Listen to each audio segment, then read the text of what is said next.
အလုံးမဲမင်္ဂလာပါရှင်ကဲအပုကိုဒီမနောပြိုမဲကိုအပုဘလို့တောက်ရတာလဲဆိုပြီးမှ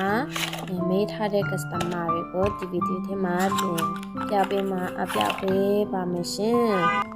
ဒီမနောပြိုမဲကိုတတ်စီဘောနာအပန်းပဲတောက်ချင်ရင်တောက်အဝါပဲတတ်တောက်ချင်ရင်တောက်အဲ့လိုဘောနာဒီလိုလဲတောက်လို့လဲရတယ်မဟုတ်ဘူးဆိုရင်မောတောက်လို့လဲရတယ်မဟုတ်ဘူးဆိုရင်ဒီသမင်းစားစွန်းနှစွန်းကိုဒီဆေးနဲ့ရင်တောက်ပြီးမှရင်လေးပြန်တောက်လို့လဲရတယ်အပုကားဒီမနာဒီလို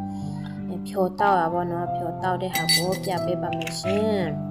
ဒီပထမဆုံးဒီရင်နွေးကိုခွဲထဲမှာရင်ဖြောထားပါမယ်ပြီးတော့အဝါနှစွန်းအပန်းနှစွန်းဒီလိုဖြောပြီးမှဒီလိုထည့်ပြီးမှဒီလိုပဲဒီတိုင်းပဲတောက်လိုက်ရုံပါပဲရှင်ကျေးဇူးတင်ပါတယ်ရှင်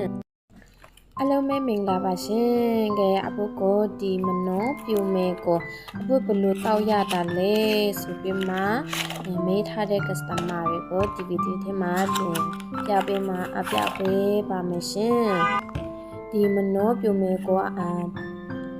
တတ်စီဘောနာအပန်းပဲတောက်ချင်ရင်တောက်အဝါပဲတတ်တောက်ချင်ရင်တောက်အဲ့လိုဘောနာဒီလိုလဲတောက်လို့လဲရတယ်မဟုတ်ဘူးဆိုရင်မောတောက်လို့လဲရတယ်မဟုတ်ဘူးဆိုရင်ဒီသမင်းစားစွန်းနှစွန်းကိုဒီဆေးနဲ့ရင်တောက်ပြီးမှရင်လေးပြန်တောက်လို့လဲရတယ်အပုကားဒီမနာဒီလိုဖြောတောက်ရပါတော့ဖြောတောက်တဲ့ဟာကိုပြပေးပါမယ်ရှင်ဒီပထမဆုံးဒီရင်နွေးကိုခွဲထဲမှာရင်ဖြောထားပါမယ်ပြီးတော့အဝါနှစွန်းအပန်းနှစွန်းဒီလိုဖြောပြီးမှဒီလိုထည့်ပြီးမှဒီလိုပဲဒီတိုင်းပဲတောက်လိုက်ရုံပါပဲရှင်ကျေးဇူးတင်ပါတယ်ရှင်အလုံးမဲမင်္ဂလာပါရှင်ကဲအပုကိုဒီမနောပြိုမဲကိုအပုဘလို့တောက်ရတာလဲဆိုပြီးမှမေးထားတဲ့ customer တွေကိုဒီဗီဒီယိုထဲမှာပြပေးမှာအပြပေးပါမယ်ရှင်ဒီမနောပြိုမဲကိုတတ်စီဘောနာအပန်းပဲတောက်ချင်ရင်တောက်အဝါပဲတတ်တောက်ချင်ရင်တောက်အဲ့လိုဘောနာဒီလိုလဲတောက်လို့လဲရတယ်မဟုတ်ဘူးဆိုရင်မောတောက်လို့လဲရတယ်မဟုတ်ဘူးဆိုရင်ဒီသမင်းစားစွန်းနှစွန်းကိုဒီဆေးနဲ့ရင်တောက်ပြီးမှရင်လေးပြန်တောက်လို့လဲရတယ်အပုကားဒီမနာဒီလို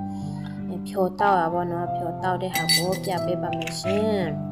ဒီပထမဆုံးဒီရင်နွေးကိုခွဲထဲမှာရင်ဖြောထားပါမယ်ပြီးတော့အဝါနှစွန်းအပန်းနှစွန်းဒီလိုဖြောပြီးမှဒီလိုထည့်ပြီးမှဒီလိုပဲဒီတိုင်းပဲတောက်လိုက်ရုံပါပဲရှင်ကျေးဇူးတင်ပါတယ်ရှင်